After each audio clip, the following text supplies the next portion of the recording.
You know, when you're trying to understand a figure, especially someone as complex and controversial as Jeffrey Epstein, the most telling place to start is often right at the beginning. So that's what we're going to do. Using our source material, we're going to rewind the clock and really explore the portrait of Epstein that emerges from his school days. So this is the big question we're tackling today. Who was this person as a kid? Long before any of the headlines. We're going to try and peel back all those layers of notoriety and focus just on the person that's described in accounts from his youth. What can these early years really tell us about the man he would become? Okay, so let's get into it with the question of his origins. Our source material is super specific about this. It deliberately avoids his later life to zoom in completely on his school years. The whole point is to see what foundational patterns, if any, were already there, long before he was a public figure. And the very first thing that jumps out is that Epstein was, without a doubt, a precocious student. The accounts from this time don't just say he was a good student. They really paint a picture of someone who is exceptionally bright, especially when it came to things like math and science. And this wasn't just about getting A's on his report card.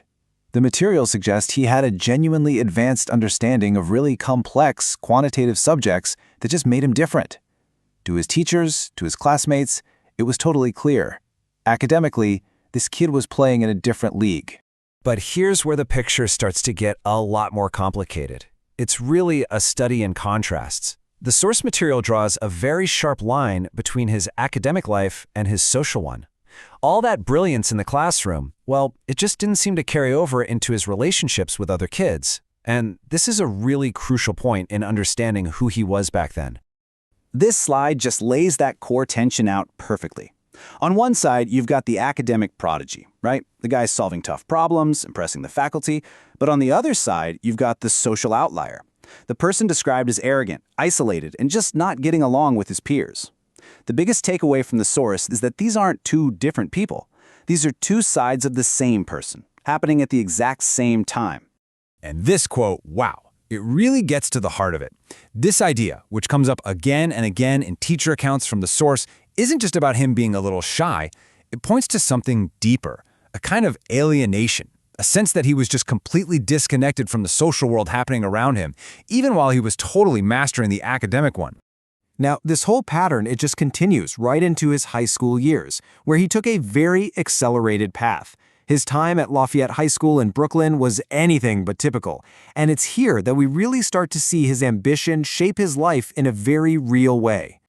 This timeline really tells the story, doesn't it? He gets into high school at 14. By 15, he's not just acing the hard courses, he's actually tutoring other students in them. And then, at just 16 years old, he graduates, completely skipping his senior year. This shows a powerful drive to move faster than everybody else, a real refusal to just follow the normal path.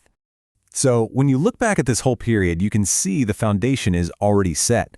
The source material makes it pretty clear that a handful of core characteristics were already locked in place, way before he ever got into high finance or became a household name. So let's break down what that foundation actually looks like. First, you have that advanced analytical intellect. That's undeniable. But it's paired with this really clear pattern of social isolation and being seen as arrogant. And maybe most importantly, you see this ambition to operate outside of the normal rules, whether that meant graduating early or just finding ways to bend the rules of the institution. It's this potent mix of brilliance and a disregard for convention. And that leaves us with this final and I think crucial question. The source material presents this early portrait and then it just stops. It doesn't draw any conclusions for us about his later life. Instead, it leaves us to think about it. How does this foundation of brilliance, alienation, and this clear desire to operate outside the rules, how does that help us understand the trajectory that came next? The answer's not simple for sure, but the origins, it seems like they were there from the very beginning.